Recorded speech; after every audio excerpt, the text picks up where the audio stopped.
देख रहे हैं सत्यहिंदी.com। हमें खुशी इस बात की है कि आप हमारे सभी प्रोग्राम्स को पसंद कर रहे हैं और आपसे हमारा रिश्ता मजबूत हुआ है। और इस रिश्ते को और मजबूत करने के लिए डिस्क्रिप्शन में दिए गए लिंक पर क्लिक करिए, जिससे हमारा रिश्ता और मजबूत होगा। आइए अब एक नजर डाल लेते हैं अब तक की सुर्खियों पर। प्रधानमंत्री मोदी ने आखिरकार लद्दाख में चीनी सेना की घुसपैठ और गलवान घाटी में भारतीय व चीनी सेना के बीच हिंसक झड़प पर चुप्पी तोड़ी है। उन्होंने आज कहा कि भारतीय सैनिकों का बलिदान व्यर्थ नहीं जाएगा। प्रधानमंत्री ने कहा कि भारत शांति चाहता है, लेकिन जब उकसाया जाता है तो भारत यथोचित जवाब देने में सक्षम है, चाहे किसी भी तरह की परिस्थिति हो। कोरोना वायरस पर मुख्यमंत्रियों के साथ बैठक में प्रधानमंत्री नरेंद्र मोदी ने सबसे पहले लद्दाख में भारत चीन विवाद पर बात की। जवानों को श्रद्धांजलि देते हुए प्रधानमंत्री मोदी ने 2 मिनट का मौन भी रखवाया।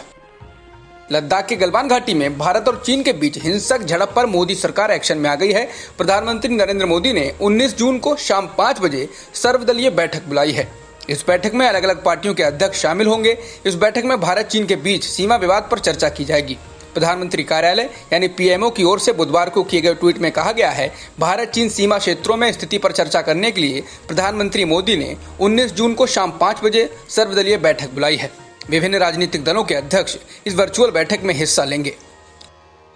चीन के विदेश मंत्रालय के प्रवक्ता झाओ लिजियान ने सोमवार को हुई झड़प की जिम्मेदारी भारत पर डाल दी है और कहा कि भारतीय सेना ने सीमा का उल्लंघन किया और वह चीनी इलाकों में घुस आई। उन्होंने कहा कि इसकी वजह से दोनों सेनाओं के बीच मारपीट हुई और इसमें दोनों पक्षों के सैनिक हताहत हुए हैं। भारत के विदेश मंत्रालय के प्रवक्ता अनुराग श्रीवास्तव का कहना है कि 6 जून को सीनियर कमांडरों की बैठक काफी अच्छी रही थी और उसमें तनाव कम करने की प्रक्रिया पर सहमति बनी थी, लेकिन उसके बाद भी चीनी पक्ष ने एक तरफा तरीके से मौजूदा स्थिति को बदलने की कोशिश की।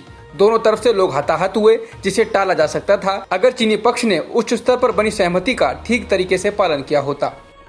संयुक्त राष्ट्र महासचिव एंटोनियो गुटेरेस ने भारत और चीन के बीच हुई झड़प पर चिंता जताते हुए दोनों पक्षों से संयम बरतने को कहा है। वास्तविक नियंत्रण रेखा पर हुई हिंसा और मौतों के बाद महासचिव की ओर से कहा गया है कि दोनों पक्षों को अधिकतम संयम रखना चाहिए। महासचिव के एसोसिएट प्रवक्ता एरिक कनेको ने कहा, भारत और चीन के बीच वास्तविक नियंत्रण रेखा पर हुई हिंसा और मौत से हम चिंतित हैं। हम दोनों ही पक्षों से अपील करते हैं कि वे अधिकतम संयम का परिचय दें। अमेरिकी विदेश विभाग के एक प्रवक्ता ने कहा है कि अमेरिका स्थिति की बारीकी से निगरानी कर रहा है और शांतिपूर्ण समाधान का समर्थन करता है। अधिकारी ने कहा कि राष्ट्रपति डोनाल्ड ट्रंप और प्रधानमंत्री मोदी ने 2 सप्ताह पहले एक फोन कॉल के दौरान सीमा की स्थिति के बारे में बात की थी।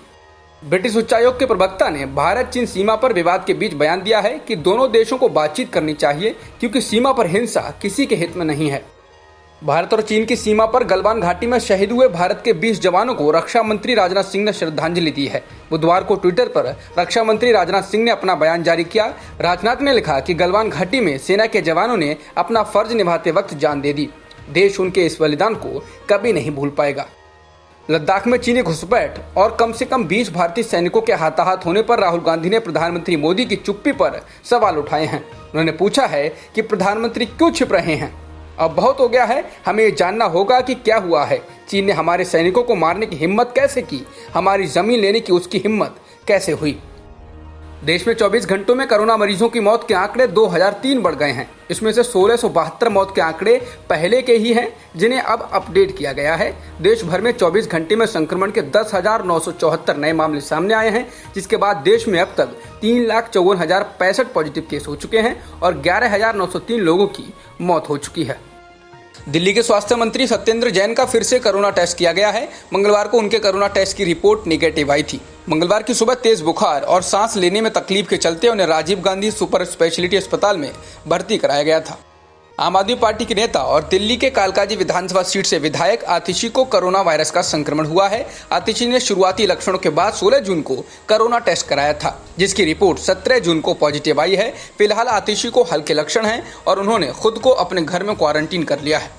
डॉक्टरों और मेडिकल स्टाफ के खिलाफ कार्रवाई को लेकर सुप्रीम कोर्ट ने दिल्ली सरकार को कड़ी फटकार लगाई है। सुनवाई के दौरान सुप्रीम कोर्ट ने कहा है कि आप डॉक्टरों और मेडिकल स्टाफ को धमकी नहीं दे सकते हैं। सुप्रीम कोर्ट ने कहा कि आप उन्हें प्रताड़ित करना और उनके खिलाफ एफआईआर दर्ज करने की प्रक्रिया को तुरंत रोकें। सुनवाई के दौरान कहा गया कि देखा गया है कि एक ऐसे डॉक्टर को सस्पेंड किया गया जिसने सरकारी अस्पताल में डॉक्टरों की परेशानी और सुविधाओं के अभाव का वीडियो बनाकर सार्वजनिक कर दिया था।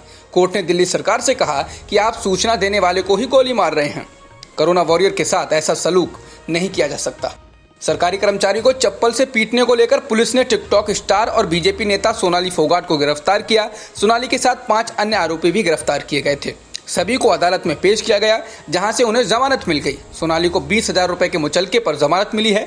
बता दें 5 जून को हिसार जिले में सोनाली फोगाट ने मार्केट कमेटी सचिव सुल्तान सिंह को पीटा था, जिसका वीडियो भी वायरल हुआ था।